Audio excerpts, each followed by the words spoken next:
Hi, this is Andy, the bass player from Lord, and I'm speaking to Metal Mania. Yeah, I hadn't played in a lot of bands before joining Lord, because originally I'm from Brisbane, and so growing up there, I was only just sort of coming out of high school and getting used to playing with friends from school, and then I played with a rock band up there called Mobster for a very short space of time, and a power metal band called Sedition. And I was sort of like just, it was very sort of informal with those bands because I came in and sort of did a lot of rehearsals. I think I played the odd show here and there, but it was very sort of few and far between. And it was only when I already had a relationship with the guys in Dungeon at the time, and they were based obviously in Sydney. And I'd met up with them a few times over the years that suddenly some doors started opening, and I decided, well, I might actually throw myself in the deep end big times rather than sort of having this long tenure of playing in bands and doing the circuit. I kind of went from 0 to 100. So it was all those little sort of, I guess, sort of amateurish sort of bands, or just the lack of experience that I had kind of helped me in a way, because I was open and eager to everything, and I was very sort of ready to go and just to dive in and experience everything for the first time. So it was a very daunting but exciting period of my life when I eventually sort of walked in the doors and started playing bass in Lord.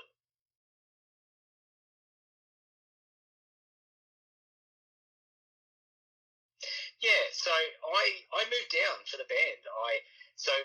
Just maybe to give some context leading up to this point, the band, as it is now, Lord, we used to be called Dungeon, and Dungeon formed in 1989 in Broken Hill. And Tim, our lead singer, he formed the band, and in the mid 90s moved the band to Sydney and has been based out of Sydney ever since. More recent years, he lives down in the Gong. But so Dungeon's been around for quite a number of years, and it was only sort of around 2005 that the band started to change, and that's when there was a decision to change the name to Lord. But around that time, and for a few years leading up to that, I was just a big fan of Dungeon. I loved the band, and so whenever Dungeon came up to Brisbane, I went and saw them. I stayed in touch with the guys online, and in 2005, I was planning to go to Europe just to go and do the metal festival circuit, just go and see a whole bunch of metal festivals, have some fun, drink some beer, all that kind of stuff. And the guys in Dungeon were going to go to Europe and do a bunch of shows. And so I just thought, oh, well, maybe I could just get my foot in the door here and just, latch on to them, and saves me having to work out an itinerary. I can just follow their itinerary, and maybe I can carry a guitar, or carry their beers for them, or something like that, a bit of a beer roadie. And so they said yes, it was great. And between that time and the time we were going, they got offered to tour Europe with Megadeth.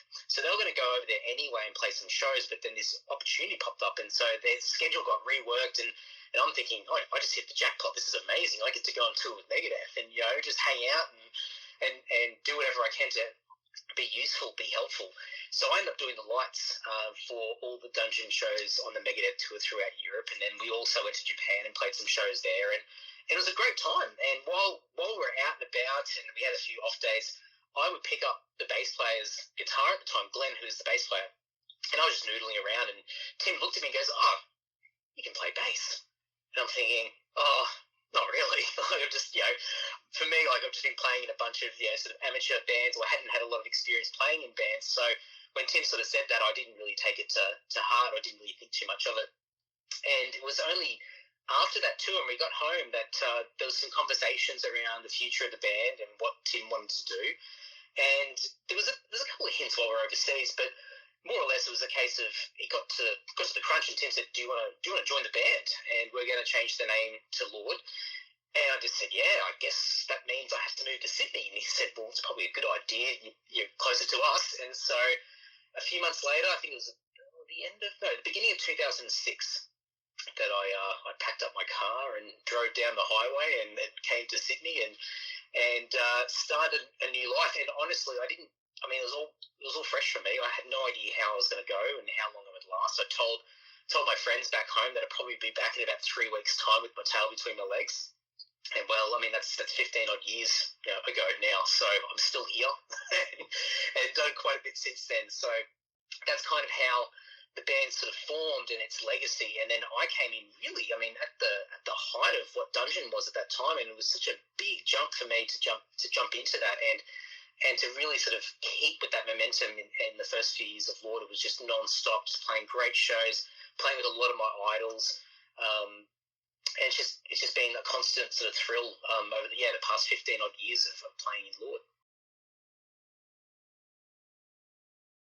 Yeah, I played a couple of sort of kind of like a house party sort of thing where you have a few friends with instruments. We try to play in the corner of the room, and you can barely get through a song. So that could be the most informal definition of a gig, a house party gig. But I played a show in Brisbane for Mobster, which was this sort of 80s rock band, a bit Deep Purple-ish and Dokken and some of those influences, and that was fun.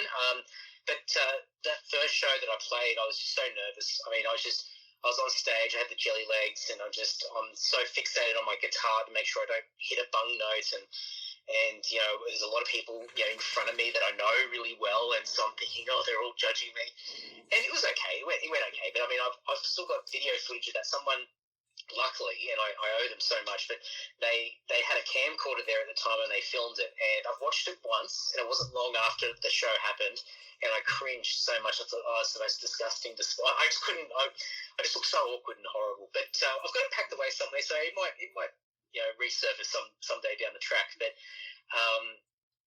so I didn't really have a lot of gig experience at all, and just played a couple of extra things up in Brisbane. But the first actual show with Lord in Sydney, I was still quite nervous. Obviously, there's a lot of pressure. I felt a lot of pressure and a lot of expectation given where the band had been. And I still had this issue of this jelly legs. My legs were just constantly giving me grief. I could get on stage and I could hardly stand up. They're wobbling, and it feels like I'm about to collapse. And my housemate at the time, who I just started living with in Sydney, he was a bit older than me, and he had a bit of worldly advice for me and said, you should rub a bit of deep heat in your legs. I go, oh yeah, okay, yes, because the heat, that sensation will distract you, and it'll take away that nervousness, and that those jelly legs that you get. And he goes, I'm trying before it works. I'm like, oh, okay, no worries. So that first Lord gig beforehand, and there's a lot of idle time before shows. You're waiting around for the show to start, and so I walk into the toilets with a tube of deep heat, and I lather my legs up, and I kept going because I was so nervous. I thought I better put a bit more on there, a bit more, and so do that. Get back outside, get ready to go on stage, and I'm standing there, my legs are on fire. They are on fire. And in the crowd, and this is the Empire Hotel in Leichhardt, and everyone out in front of me is all going, what's that smell? What is that smell? And someone's going, that smells like deep heat. I'm thinking, oh God, I hope they don't find out that it's me with caked white lathered legs of deep heat. And I'll tell you what, although my legs were on fire, there was no jelly legs. I got through the set, I didn't collapse, and it was a great show. And although I took it to the extreme, my housemate, I still owe that to him, to this day. And it got me over that first real sort of hump being in Sydney and being fresh and new and sort of really diving into the deep end. But deep end with deep heat. So, yeah. I mean, anybody who'll be listening to this and will see the question will laugh, because our band, right from the day dot, 1989 right up until now, we've been very spinal tap-ish with our band members. We've had so many people come and go over the years, and there's been certain eras of the band where we've had a somewhat stable kind of lineup, and there's been people that have been in the band for quite some time. But through the dungeon years, there was quite a few people that came and left. And we had people like Dak, who was on bass, had Stu, had Steve on drums, and then Dale before Stu, then Glenn, who I eventually replaced on bass, and then TY, who was on drums, and then he stayed with Lord for the first few years of Lord, and then he moved on. And then we had Mark, who joined on guitar, and before Mark, we had Mav for a year as well. And so we had all these people. And in the last sort of decade, I guess, which is so funny because it just feels like only a few years, but it's in the last 10 years, we've had a revolving drum stool. We've just had these people just coming and going. We've had all these session players, and it's quite comical because it's very spinal tap-ish. We have somebody that sticks around for a short space of time, then they move on. And it's a big commitment to join the band. And a couple of years ago, So the mainstays in the band now are Tim, obviously, myself, and Mark. And Mark's been in the band. He has to be like 13 odd years now or something like that. So the three of us have been in the band for quite some time, but we haven't got the permanent drummer. We haven't had a permanent drummer for quite a few years. So we decided a few years ago that the three of us are Lord, and then we'll get our friends to come in and help us when we go out on tour and play shows. And we've got some great session guys, some ex-members who come in and do drums for our albums and our EPs and whatnot. So it kind of works. I think deep down I'd love to have a permanent drummer in the band, but it's a very hard thing to walk into now, especially where there is so much legacy there. We are a really weird band in the sense that we don't hang out. We're friends. Like we know each other so well, but we don't live anywhere near each other. We don't just hang out, and so and we don't play often either, especially due to the last couple of years. So for somebody to walk in and be a permanent member of the band, they're not really going to see us at all. We might talk online and try and nut some things out, and we'll go to the studio every once in a while. But it's very sort of light as far as that sort of interaction with us all, and that can be quite hard if you're a new person coming into that dynamic. So it's a very weird situation in this band, but we somehow made it work. And I think the most important thing, and I always say this to other bands that have come up over the last few years as well, because playing in a band anywhere in the world, but I think especially Australia, you don't start playing music to make money. You want to do it full time if you can, but it's really, really hard. And so ultimately you want to do it because you love it. But the reality of doing something like this is that people come and go. People get married, or they have kids, or they get a career that really takes up their time, and their priorities change. And so some people just can't commit to the cause anymore, and they move on for different reasons. And that's the reality, and I think people will have to accept that. But I think the most important thing out of all that is you need to just keep going, and you need to find some way just to keep the whole thing going. And there's plenty of time. You don't have to rush. You don't have to try and stress about, I've got to get another song out or play another show or whatever it might be. But just don't give up on the band. And I see a lot of people that it just gets a little bit too hard, and they break the band up and it disappears. And I think there's just a lot of great opportunities missed as a result of that. So I think that's one thing that we've done really, really well, is despite all the changes over the years, we've played the long game. And I think that's really rewarded us over the years, because we've got that legacy now. We've got all these releases, these songs, and we've done the tours and everything, but we're still here. And even though we don't see each other much anymore, we still manage to put out music and keep it moving. So I think it's a nice little testament to what we've been able to do despite all the craziness of people coming and going. Yeah, definitely.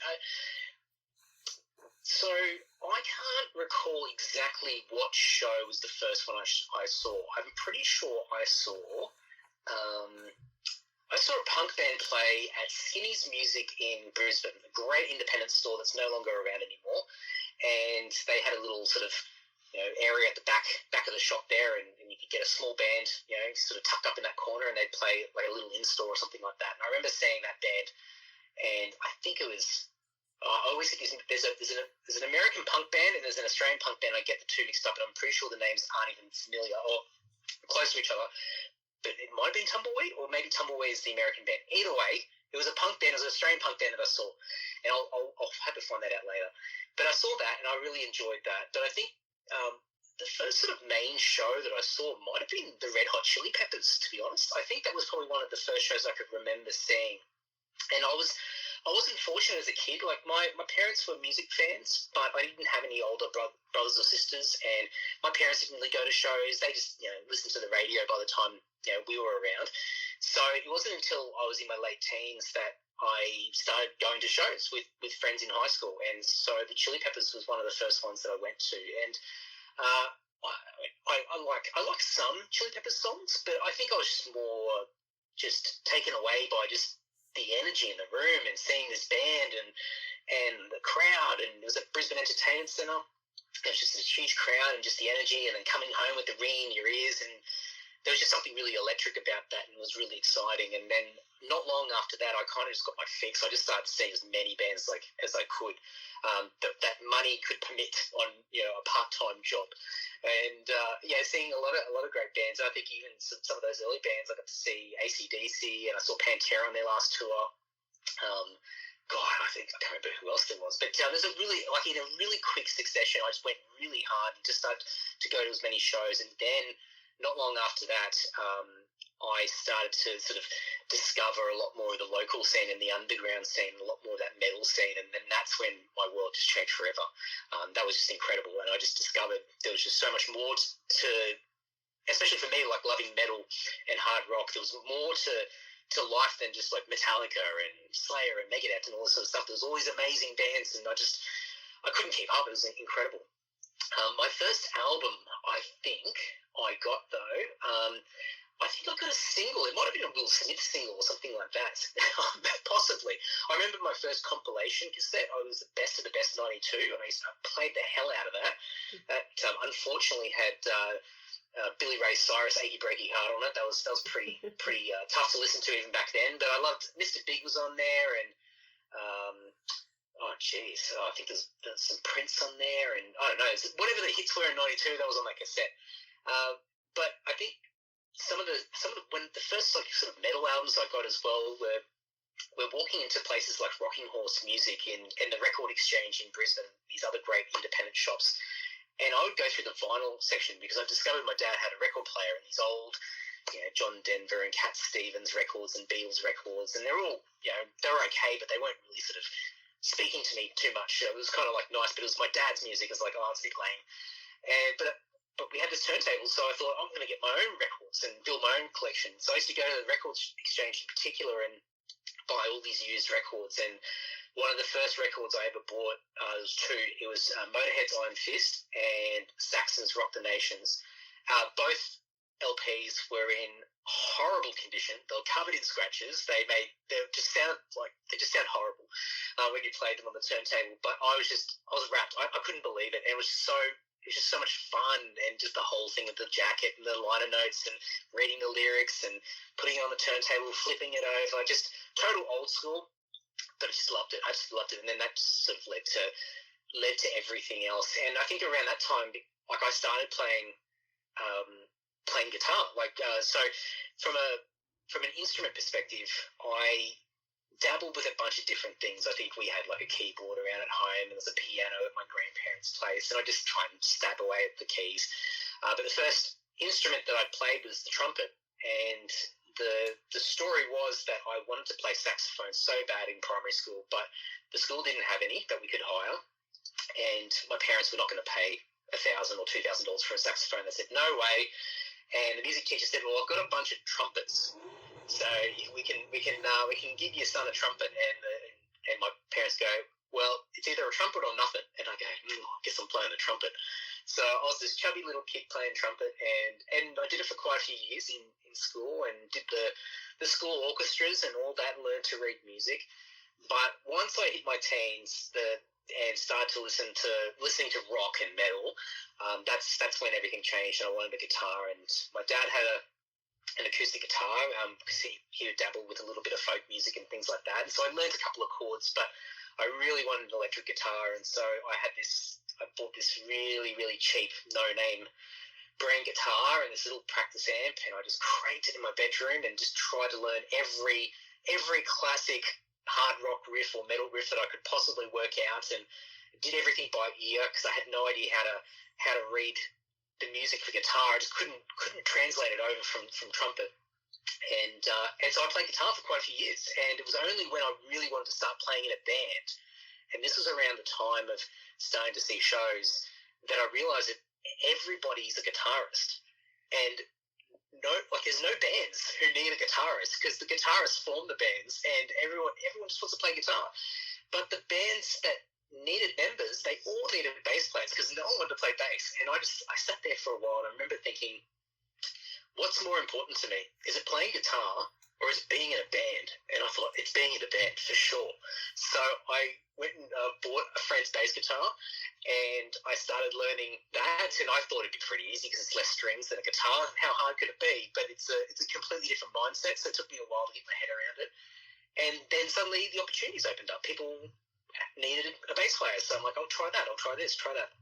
And so that's kind of where it led to me this whole career of playing music has been around just me out of necessity of wanting to play in a band, going for the bass guitar, and I didn't think it would be a permanent thing. I always saw it as a foot in the door, but I just stuck with it, and then I realised that, especially the type of music that I love to listen to and love to play, I'm not cut out to play guitar to that level, but I can get away with bass. I can get the job done with bass, so I've just stuck with it and been really happy. And with bass guitar, then that led into a lot of influences. I started to be a lot more in tune with what I was listening to and picking things up and watching like lots of videos and these concerts and seeing these iconic players. And so you had Geezer Butler from Black Sabbath, and you had Rick Savage from Def Leppard. Completely different players, but they both had their personas. Especially Rick Savage was such a he'd be on stage posing and doing these spin moves and all this kind of stuff, really sort of over the top rock star kind of stuff, and I loved it. And then you had like really cheesy stuff like Winger, like Kip Winger, like very cheesy songs, but incredible musicians and great bass player. And then you had Steve Harris, Iron Maiden, and all those kind of guys as well. So there's all these bands, and it was just funny because I just kind of stumbled into all these areas, and then as a result, then I would discover something, and then I'd just find my feet and then keep moving on to the next thing until I stumble into the next thing again. So I think I guess it's probably really similar to a lot of teenagers, because you're really trying to work yourself out. You're trying to see where you fit into the world. Everything's new, everything's exciting, everything's scary, and you just kind of just go with the flow without a lot of direction, and then you just kind of hope that you land somewhere that's fun and exciting, and it certainly happened for me, so I'm really fortunate.